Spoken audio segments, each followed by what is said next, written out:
रोह्याच्या कुंडलिका नदीच्या काठावर पूररेषेच्या हद्दीत विकासकांनी उच्छाद मांडला आहे. रोहा तालुक्यात बेकायदा इमारतींमुळे पुराचा धोका वाढतो आहे. गेल्या काही महिन्यांपासून रोहा तालुक्यातून वाहणाऱ्या कुंडलिका नदी किनाऱ्यासह पूररेषेतील बेकायदा व्यावसायिक बांधकामाच्या परवान्याचा मुद्दा चर्चेत आला आहे. जलसंपदा विभागाने कुंडलिका नदीच्या पात्रात तसेच पात्रालगत पूररेषा निश्चित केल्यानंतर या परिसरात कुठल्याही प्रकारचे व्यावसायिक बांधकाम उभारण्यास बंदी घालण्यात आली आहे.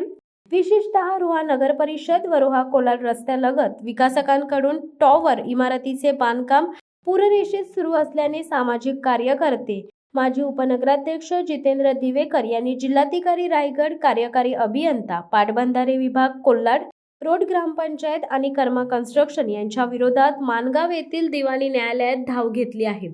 राष्ट्रीय हरित न्यायाधिकरण पुणे यांच्या आदेशानुसार जलसंपदा विभागाने नदीच्या पात्रात तसेच पात्रालगत पूररेषा निश्चित केल्यानंतर महानगरपालिका, स्थानिक स्वराज्य संस्था, नगरपालिका, नगर परिषदा यांनी पूररेषेपासून किमान काही अंतरापर्यंत कुठल्याही प्रकारचे बांधकाम उभारण्यास बंदी घालण्यात आली आहे.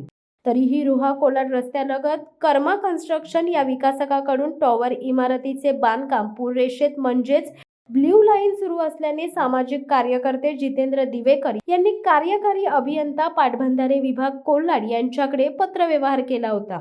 परंतु पाटबंधारे विभागाकडून कुठलीही कारवाई न झाल्यामुळे रायगड पाटबंधारे विभाग कोल्हाड यांच्या मनमानी कारभाराविरोधात दिवेकर यांनी माणगाव येथील दिवाणी न्यायालयात धाव घेतली आहे. धनदांडगे व्यावसायिक कुंडलिका नदीला विद्रूप करत असून परिसरात पुराचा धोका वाढतो आहे. यामुळे रोहा तालुक्यातून दिवेकर यांना मोठा पाठिंबा मिळताना दिसत आहे. मात्र जिल्हाधिकारी कार्यालय आणि पाटबंधारे विभागाचे धाबे दणाणले आहेत.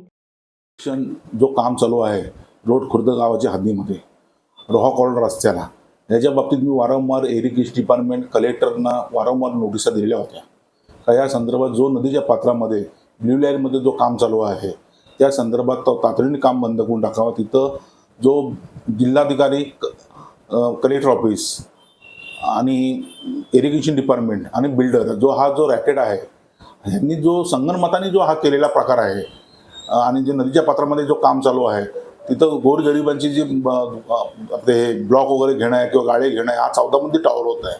आणि अक्षरशः ही जी जागा आहे ती पूर्णपणे ब्ल्यू लाईन दिशेमध्ये आहे.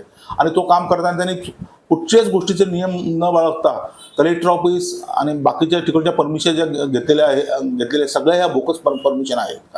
आणि इथं सर्वसामान्य कामगार वर्गातला माणूस किंवा मोलमजुरी करणारा माणूस हे जे ब्लॉक घेणार होते.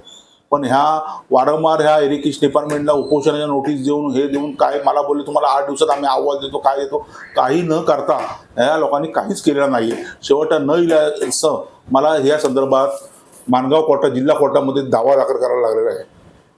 दिवाणी दावा दाखल केलेला असून सदर ह्या दाव्यामध्ये कर्मा कन्स्ट्रक्शन, रायगड जिल्हाधिकारी, परत इरिगेशन डिपार्टमेंट आणि ग्रुप ग्रामपंचायत रोड ह्या 4 जणांना प्रतिवादी केलेले आहे.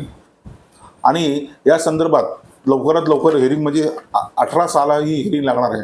माझी नागरिकांना परत कळकळीची विनंती आहे, जे नदी किनारी काम चाललेले आहेत अशा बोकस जे कामं चालले आहेत ह्या संदर्भात इथं ब्लॉक किंवा सदनिका किंवा दुकानचे गाळे खरेदी करू नका. ह्या भविष्य काळामध्ये ह्या बेकायदेशीर बिल्डिंगी आहेत ही माझी परत कळकळीची विनंती आणि आपण कोणी फसू नका एवढीच नम्रतेची विनंती आहे. आता कर्मा कन्स्ट्रक्शनच्या विरोधात मी जिल्हाधिकारी रायगड, इरिगेशन डिपार्टमेंट, रोड ग्रामपंचायत आणि यांच्या विरुद्ध मी माणगाव कोर्टामध्ये दावा दाखल केलेला आहे. दावा क्रमांक आहे 8824 आणि ह्याची पहिली हिअरिंग आहे ती 18/6 तारखेला ही हिअरिंग आहे पहिली. हे बघा, हा कोर्टाचा कागद आहे. नाही, ह्याच्या विरुद्ध तक्रार दाखल केलेली म्हणजे मुळात बांधकामच बेकायदेशीर आहे.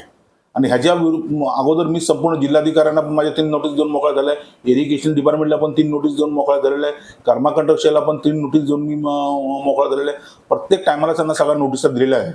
पण देऊन सुद्धा इरिगेशन डिपार्टमेंटने तर एवढी फसवणूक केलेली आहे तर मला त्यांनी सांगितलं, उपोषणाचं मी त्यांना नोटीस दिलेली होती तर आम्हाला उपोषण करू नका म्हणून आदल्या दिवशी मला त्यांनी पत्र दिला तर आपल्याला 10 ते 12 दिवसात आम्ही अहवाल सादर करतो म्हणून दिलेला होता. पण आज ताकायत आज ताकायत आज त्या गोष्टीला 3 ते 4 महिने व्हायला आलेले आहेत। इरिगेशन डिपार्टमेंटने साधा मला 4 वेळचा पत्राचा कागद पण तुम्ही अजून दिलेला नाहीये आणि ह्या बोगस कामाच्या विषयी आणि हे करण्यासाठी मी आता कोर्टाची पायरी चढलेली आहे। पण माझी नागरिकांना नम्रतेची विनंती आहे का आपण ह्या अशा ज्या नदीच्या ब्ल्यू लाईनमध्ये जी कामं चालू आहेत ह्या इथं बिल्डिंगमध्ये संधिका खरेदी करू नका, ही परत मला कळकळीची नम्रतेची विनंती आहे। शिवसत्ता टाइम्स न्यूज ब्युरो रोहा। दे धडक बेधडक वृत्त देणाऱ्या आपल्या शिवसत्ता टाइम्स न्यूज चॅनलला लाल बटन दाबून सबस्क्राईब करा आणि बेल आयकॉनला क्लिक करायला विसरू नका।